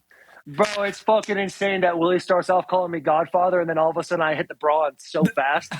Hey, no question. The good thing is, though, we can clip that, and then it just seems like you're the Godfather. Will's calling him the Godfather. What about Ocho Cinco? What about T.O.? We're like, hey, listen to the fucking episode. But that is a good point. But shit talking is such a special thing that's so important to have, dude. It's this whole fucking like there are guys that do it. They butter guys up instead. Ben Jones is a good guy at doing that. He'll lull a nose tackle to sleep like you've never seen, dude. Yeah. It's like the fucking anaconda playing the flute the way he fucking does that thing. It's unbelievable. Me, I like the path of more resistance a little bit, dude. I like to get in guys' faces, get a little chirpy and stuff like that. That's the football we need. It's the football we want, dude. Who needs XFL? Just turn the NFL into it, baby. Yeah, dude, I'm with that. And like you said, like I'm more like a Ben Jones. I'm trying to schmooze guys out a little bit because I know genetically I don't have it at the back end of the play to react with the bit boys. I got to win at the beginning of the snap, before the snap, and everything else. So I'm trying to be, hey, that's a great route, man. That was a good route right there. Hey, keep that shit up. I'm trying to get them thinking that they're feeling good inside so I can try to sneak something in there. So that mental game's a little bit different for us. It's a different deal, but we all got to make it, buddy. Yeah, we all all got to make it the best way. Yeah, we all got to figure out a way to make it and survive in this league, No man. fucking doubt, dude. Just got to figure out what's your niche, homie. Yeah. Find out the niche and move on. I love the way the direction the NFL is going. Yeah. I love it. What do we got anything else, Jack? Yeah, we can wrap up on this one. Just more in local news. I think it's official. The new Titan Stadium will have a retractable roof, and they will have natural grass. So holy shit, no turf, which is amazing. That's big. Everybody clap with that. That's big. Taxpayer money. We needed to go to that. Why don't you and Taylor especially just talk about how important probably natural grass is too, and just. I mean, the new construction, it's going to be special for the city to get a worthy stadium that people are going to want to come to even more. Yeah, I mean, I think natural grass is big time. Like all the data is out there that shows that every ball club should have natural grass. Like we'll be at the NFLPA meetings. They're calling out all the data on the injuries. You're seeing it happen like in real time now. Like when teams are playing on turf, like something always happens. Knee. Our boy got taken out with a knee. Turf. Odell Beckham. What was that? A second time, right? Turf. Yeah, turf. George Kittle talked about the difference between each turf too. It's not all the same. Like there's no regulation for the turf. It's all different. The Rams is different from the Panthers, like, and so on. Like it's different from Minnesota. There's like no like consistency. There's no standard. Like it's the Wild Wild West. Yeah, man. I think natural grass is big time, and that fucking retractable roof, like in Tennessee, bro. I think that's massive for the boys. Yeah, that's pretty huge, dude. I love that. But what's that dude say? Who's that dude from the Lakers that was there? Magic Johnson. I'm not gonna be here. I'm gonna be a fan watching that thing, boss. Oh fuck, bro. Hey, I'm not gonna be here. Does it bum you out that you might miss the grass and the retractable roof? Buddy, it's 2027. I'll be in year 87 by then. No, I never thought I'd make it. I'm cool. Shit, I'm see this dude? Hey, Your boy might be on year 15 at that time. I make a run. I'm gonna be year 15. Question about it, dude. You're gonna play that year. You're gonna play that year for sure. You sick son of a bitch, and they'll definitely be for the Titans. I love it, dude. I can't wait. I can't wait to go to that stadium to watch them and stuff like that. It's gonna be incredible. And I think it's amazing for Nashville. Nashville deserves that, dude. Because Nissan Stadium, putting it lightly, it's a little dated. It's a little dated. You go to like LA, you go to Dallas, you go to the new Raiders Stadium. It's like tides are turning like crazy. And as far as the turf goes, like, dude, you and I talked about this a little bit. Remember being in high school and you go to a high school team with turf and you're like, holy fuck, dude. Welcome to the show. These guys made it. Yeah. Welcome to the show, dude. Yeah. That was some different shit now. Well, I went to Paradise Valley High School, kick return, 36 yards. And I remember playing on that, like, yo, these boys really like that out here. Like, they're legit, like, they got money out here for real. That's crazy. Yeah, dude. Anytime you went to a turf field in high school, it was the fucking best. You're like, oh, this team's got it. But then you play a little bit on college. Everybody's kind of got a turf field. Kind of cool, whatever. Boise State, they got the blue. Like, hey, do we want ours to change? On NCAA, you kind of change the turf a little bit because, again, you're playing with the spats. You're playing with the different color wristbands. You're trying to change the turf. But, dude, in the league, like, as you get older and realize, oh, we want to practice outside in the fucking cold and the rain and everything else because we dread practicing on the turf field inside because your joints get a little bit more inflamed. Joints are like a motherfucker, bro. When you hear, oh, we're practicing, not a jog through, not a walk through, we're practicing in the indoor on the turf. You're like, fuck. But I will say, dude, it could be a lot worse. When you say Nissan Stadium, dude, FedEx Field in Washington, just a absolute shithole. Oh, I ain't saying Nissan Stadium's a shithole now, boss. Put a bomb in FedEx Field and fucking blow that motherfucker up, dude. That thing is a shithole. Fucking terrorist Willie out here, dude. Like, I fucking Nissan Stadium. It's a great stadium. I'm just saying it is dated, dude. It is dated, but like so many cool moments happen in that stadium. And so, you know, the history is awesome, but definitely Nashville deserves that. They deserve having an all-time stadium where people want to go. Super Bowls go there. Like, it's the town is incredible at doing. Like, shout out Butch Spiriton, dude. No free shout outs, but the dude absolutely puts on a show like no one's ever fucking seen before. So I think you get. Oh no. Dude, nice grab. I kicked it. Yeah, hey, hands. Hey, we saw that grab. Should we do our favorite segment of the week? I don't know. Free shout of the week? Dude, I can't wait until you're back because I think we're doing that. Number one, I think we're doing a hell of a job with this whole kind of like first take dilemma we're in. Like you're away, you're in LA right now rehabbing. Number one, phenomenal job by you getting the camera set up going on. That's big time for the boys.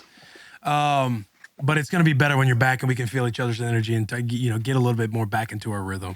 Yeah, dude, I feel like we've been on a roll in these last few weeks of just having solid fucking vibes on these pods, man. It's been nice. It's been fucking outstanding. Yeah.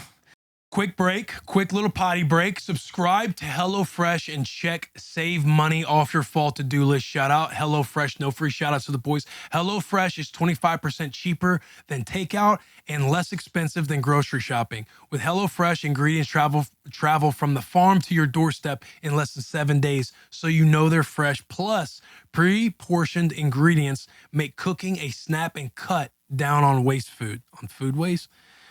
Plus, pre-portioned ingredients make cooking a snap and cut down on food waste. HelloFresh is now offering vegan recipes on the menu each and every week, made without animal products of any kind like dairy, meat, eggs, or honey. Enjoy meals like sweet chili tofu bowls, or sweet coconut curry stir fry. Changing seasons mean changing tastes, and with 30 plus weekly recipes to choose from, HelloFresh has something for a little bit. They have a little something to offer everyone. Easily customize your meals by swapping proteins or sides, upgrading to choose proteins, or adding protein to a veggie meal. Go to HelloFresh.com/Bussin65. Use code Bussin65 for 65% off plus free shipping. Guys, 65% off. Not 10, not 15, not 20. We're talking 65% off. That's code Bussin, BUSSIN 65 at HelloFresh.com/Bussin65. Back from your potty break. Let's get back to the boys. I don't want to take the thunder away from Taylor. I know this is just fucking Bruce Buffer. Let's go. Fucking Taylor Buffer. Let's go, boys. It's time. The greatest moment of our entire week has finally come. We're here. You've been waiting. We're finally going to give it to you. It's Shoutout. of the week. The man who decided to miss last week because I'm sure he had a little bit of the yips or something like that going on, but he's back and he's ready to give us his toaster strudel shout out of the week or whatever the fuck it is, a loaf of bread, whatever that argument was a few weeks ago. Blast! What you got, man? It was my birthday last week, so I was out of town. All right, just kill him. He just kills him. It was my birthday last week. Shut up, Boston's birthday. Yeah, appreciate that. My shout out this week goes to something that's reusable, something that's easily forgotten once it makes it inside your house. But if you just so happen to leave one in your car, you're able to turn that thing into a trash can. And that is the grocery bag.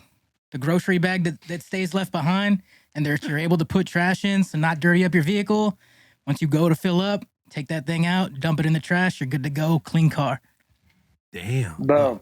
I've never been put on game like that. I got to start doing that. That's crazy, boss. That's fucking crazy. Yeah, my truck is the Jackie trash can. boy. I need to do that. Jackie boy, what you got, homie? I think it's probably pretty obvious where my shout out's going. And there's not even enough people that I can name. So it's just going to go out to the whole Tennessee Volunteers, but mainly Josh Heupel for turning a page on our program and starting on unranked in the season. And now we're here going into week 7, or I guess it's week 8 because of week 0.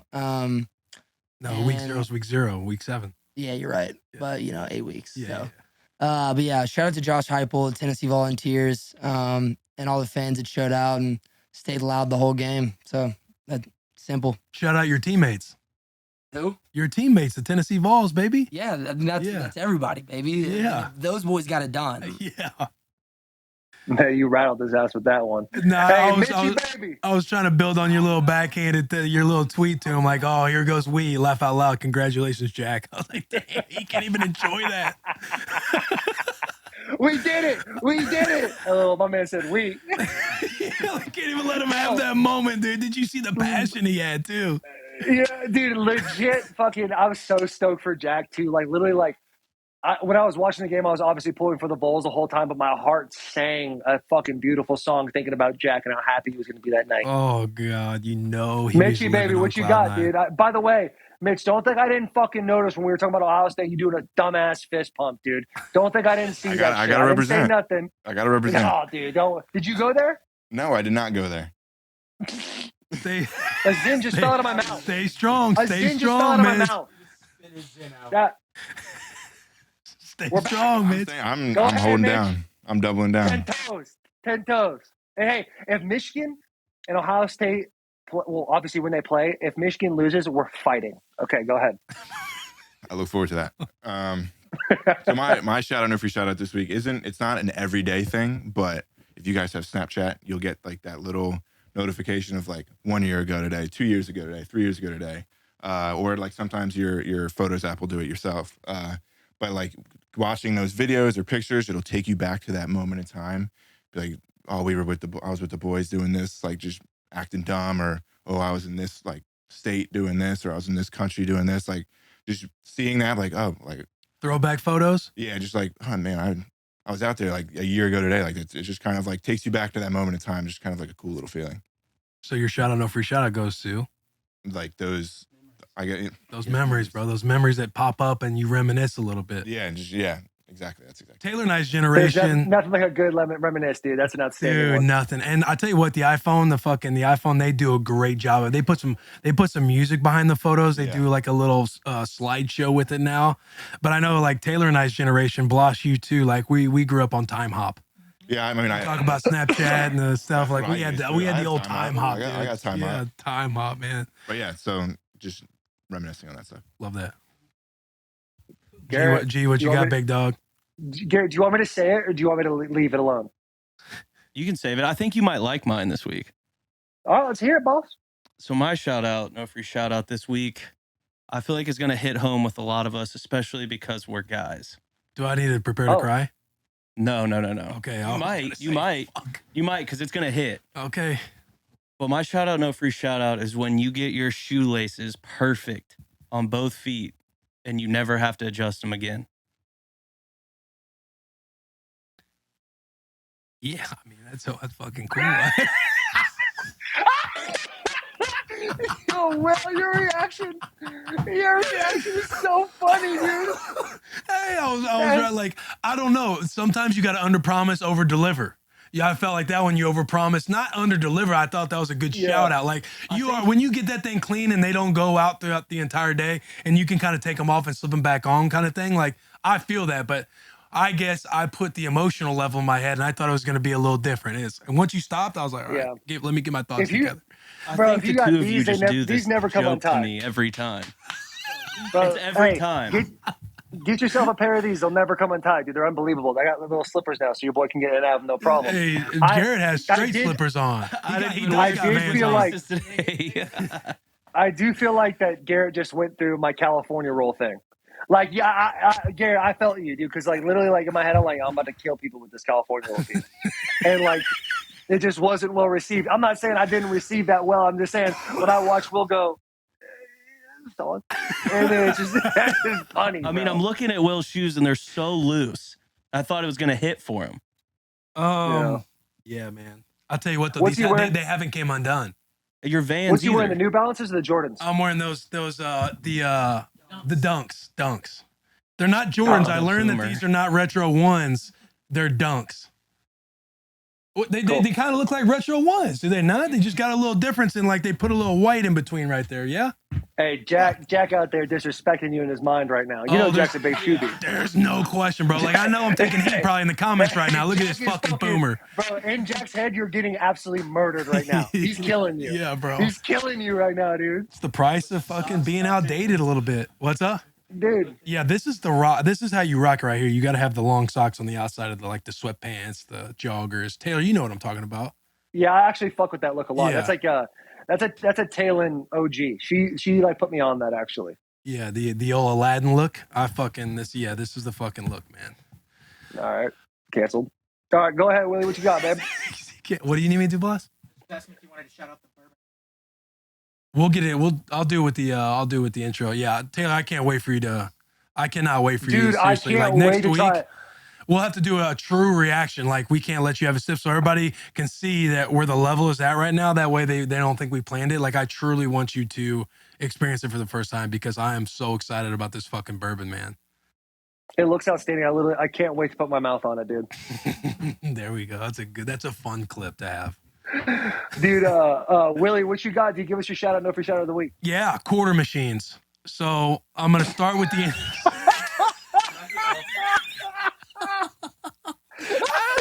Hey, when you're a little kid, bro, and off of this bus. When you're a little kid and you get a couple quarters to go to that quarter machine back in the day. I know kids kind of probably don't go through this much now because they can just get candy at will. But when you get a couple quarters, or maybe it's a quarter, and you get to go spin that thing back in the day, you were living life, bro. Like, you felt you had it. If somebody didn't have quarters, oh, damn, your mom didn't give you quarters. Like, that kind of sucks. You're inferior to me now. That was me. And you would go and twist and get, whether it's a gumball, some candy, whatever it is. I'm a little chocolate fiend, so I'm hoping it's more like chocolate, like M&M's or Reese's Pieces.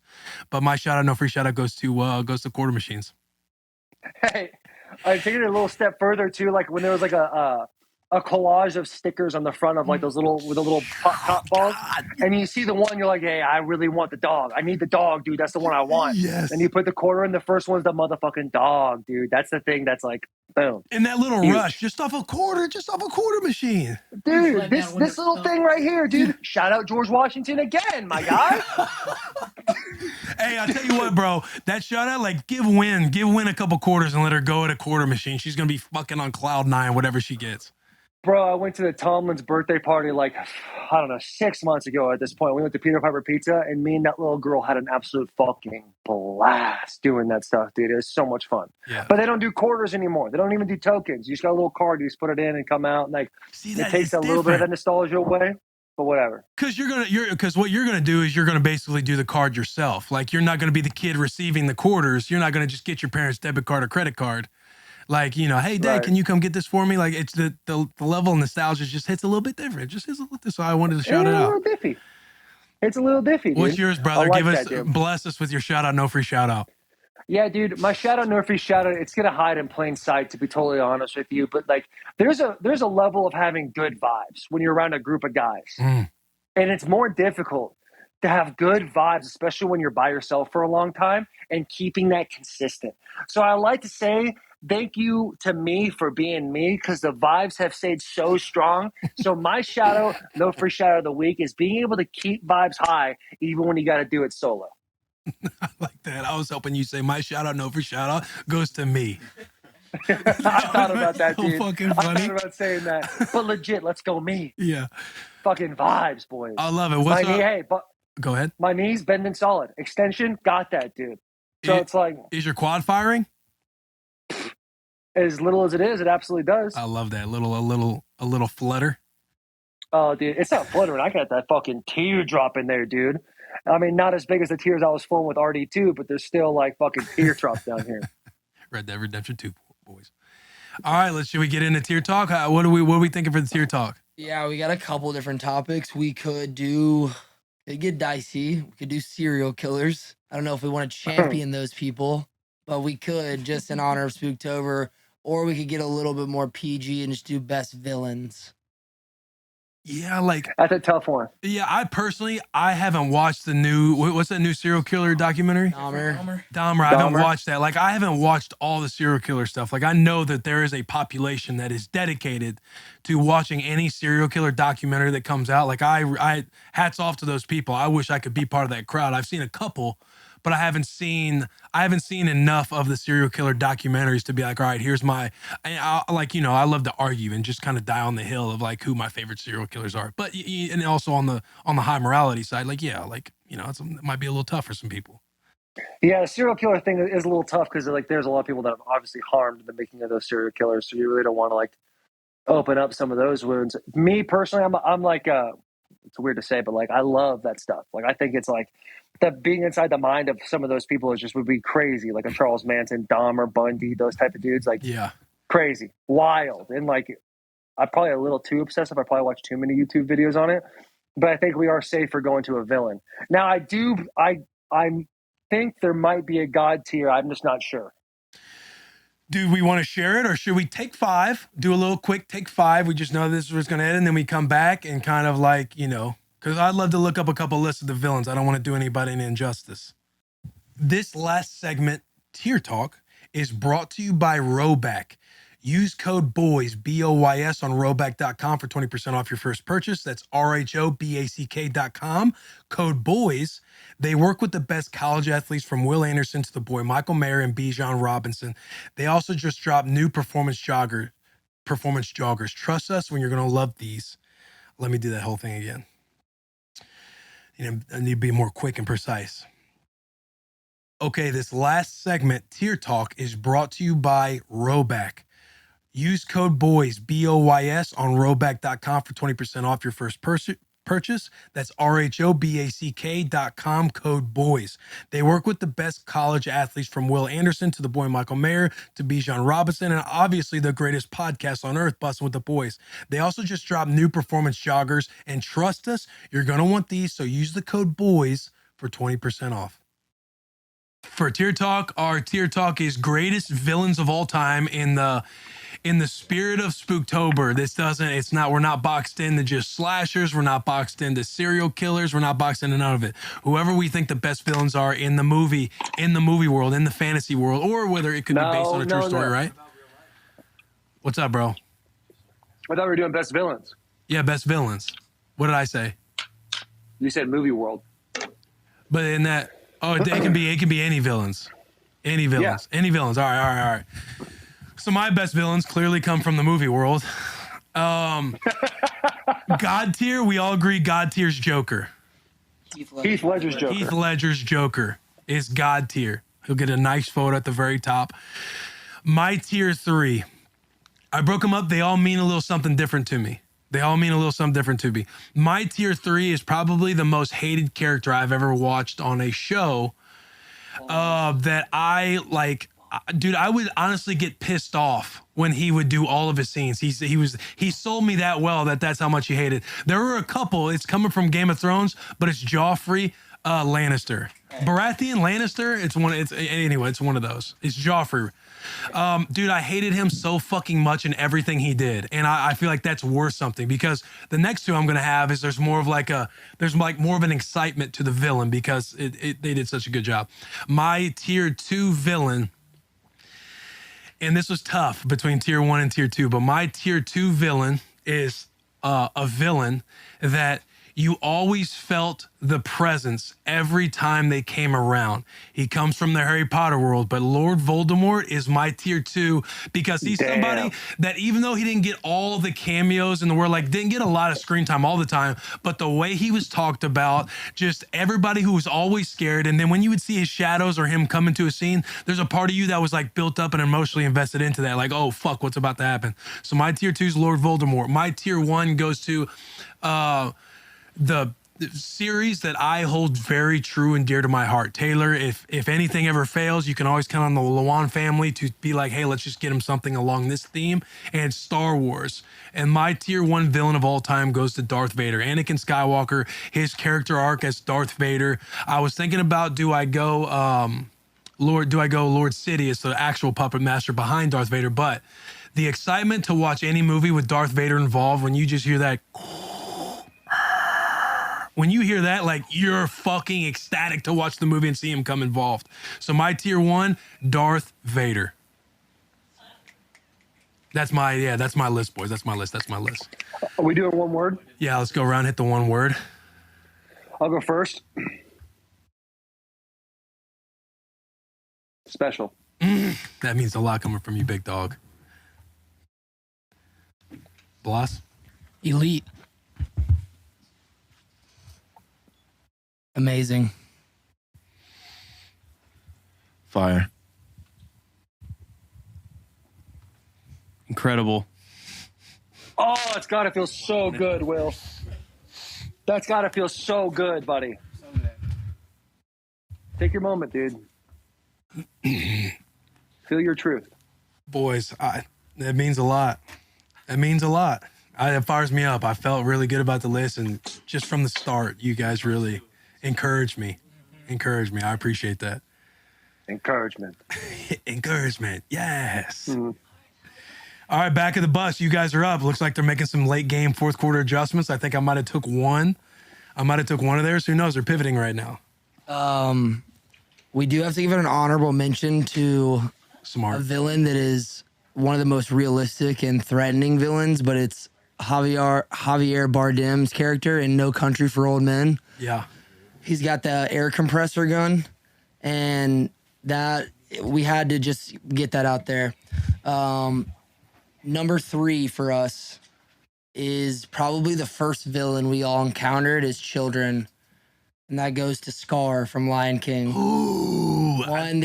That's the honorable mention? No, Javier Bardem was our honorable mention. Scar. Who's that? Have you seen No Country for Old Men? I have not. Crazy movie. I'll have to check it out. I love a good villain. I appreciate that.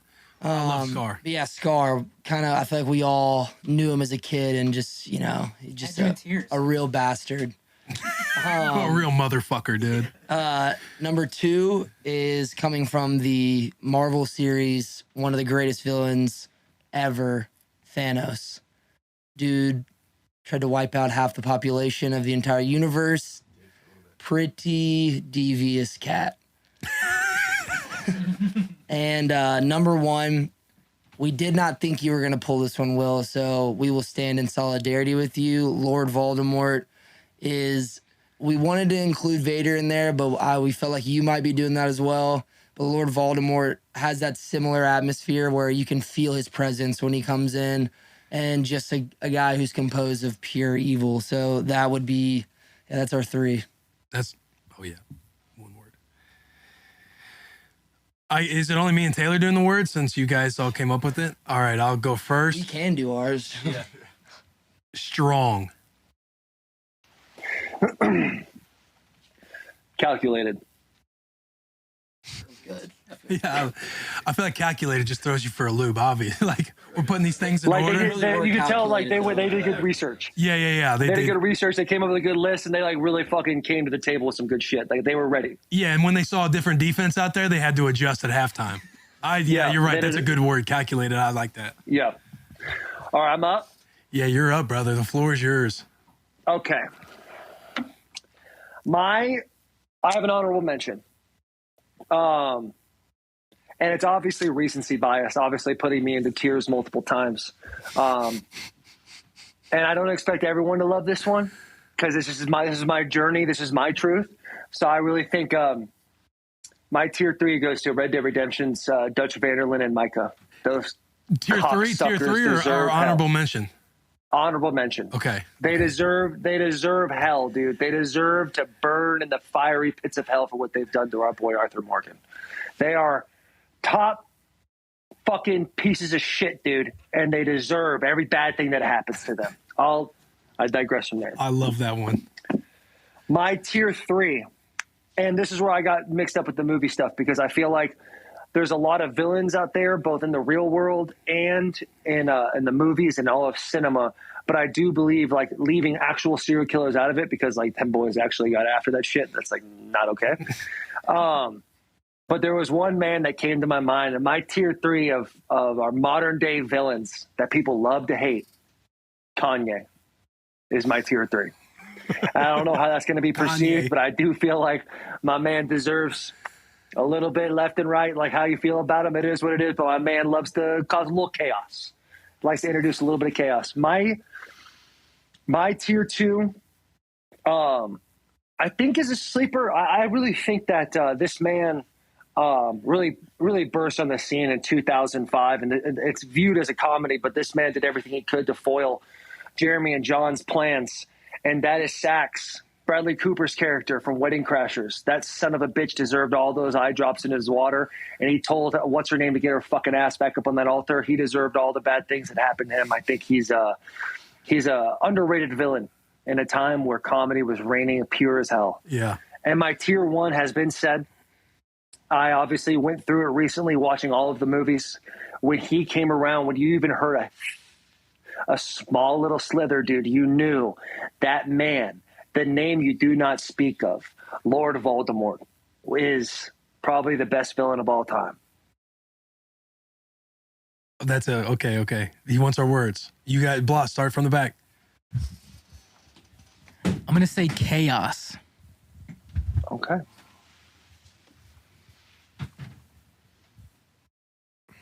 Hyphenated what I'm about to say. Well done. Different.